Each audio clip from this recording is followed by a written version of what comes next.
வணக்கம் friends, welcome to தேவ்ஷாட்டன் channel. இன்றைக்கி நம்ம சேனலில் ஸ்ரீ மீனாட்சி பதிப்பகம் model test English senior February 2019 dictation பார்க்க போகிறோம். ரெடியாக இருந்துக்கோங்க. Ready,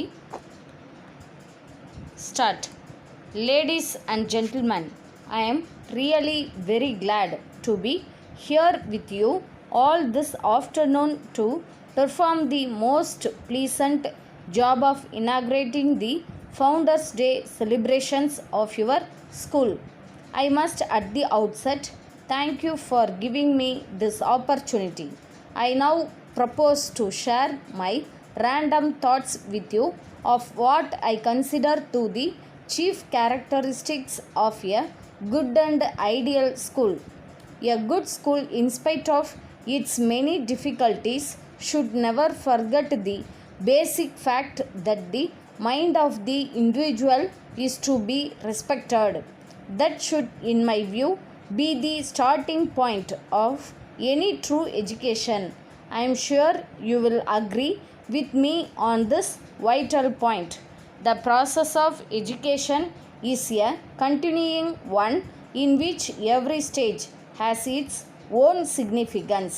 So it is very necessary that proper care and attention should be bestowed on every stage, because if any mistake is committed in a particular stage, it will have its own repercussions on the next stage and the whole education will get spoiled.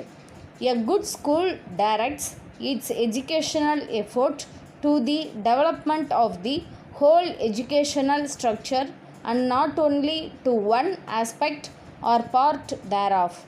Both the moral and physical sides of the pupil's life should be taken into account. The pattern of education should be so prepared as to lay particular stress on this aspect of the matter. If it is not done, I am afraid we may have to face a very unhappy consequence. A good school should be a place of purposeful activity. It is very essential that those in charge of the school administration should take care to see that the education taught in the school should train the students to be useful citizens of this country of ours in their later life.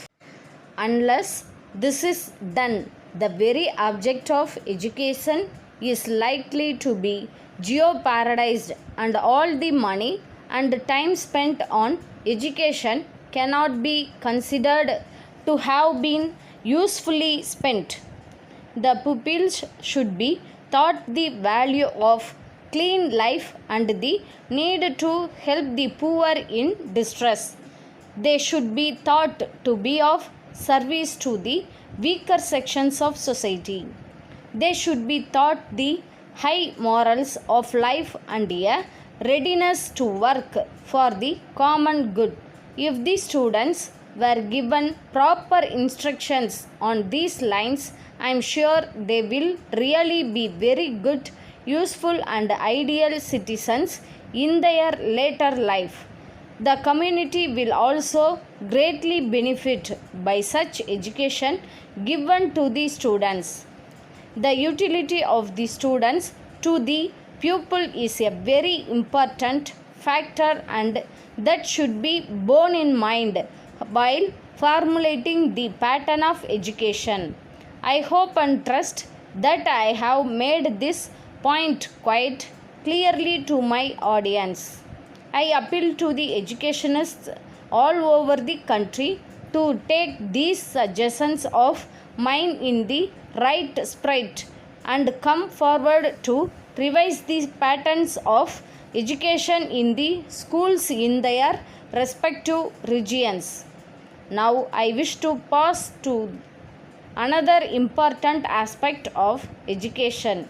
A good school should initiate in its students the process of self-education and a true awakening and desire in them about the role that they will be called upon to play in their later life to assist society. I do hope that the teachers of this school, its students, and their parents will all strive to the best of their ability to make it a place where all the above characteristics of a good school could be effectively demonstrated. With these few words, I conclude my speech.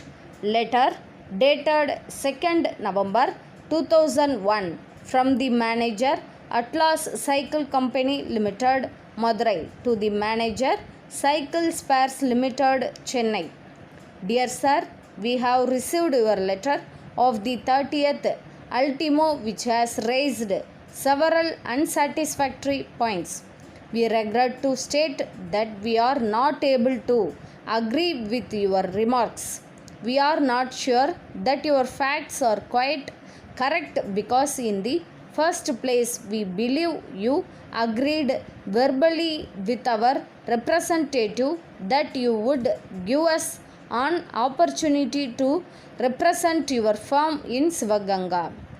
We sent our representative to Sivaganga to ascertain certain details, taking up agencies.